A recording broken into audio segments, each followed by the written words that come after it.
Nos Sadwrn mi wylio dros 11 miliwn dîm rygbi Cymru'n trechu'r Saeson ar eu tomen eu hunan. 2 o'r arwyr ymhlith y garfan oedd sgoriwr y cais hwyr Gareth Davies a canolor Scott Williams.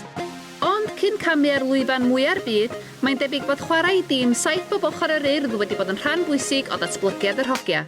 Dyma nhw'n dangos eu potensial yn Dubai nôl yn 2008. Hon o bosib fydd gêm anodd ar grŵp, fydd Mark Cyniad yn datblygu'n gyflym iawn, y dell yma chwarae. Scott Williams yw hwn, ac yn agor y gêm yn y modd mwyaf delfrydol posib, yn mynd am y cornel. Neb i'w atal, a dyna ni, ar Urdd ar y blaen. Good break bach yn canol ca a'r cyflymdra i goffyn off, so chwarae teg i fe.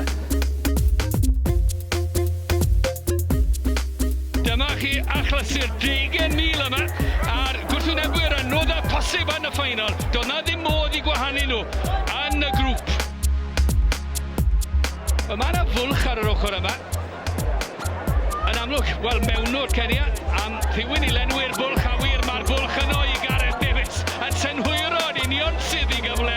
Wel dyna chi waith call craff iawn a dyna beth sy'n mynd i ladd y gêm i'r Ceniad yn bendant.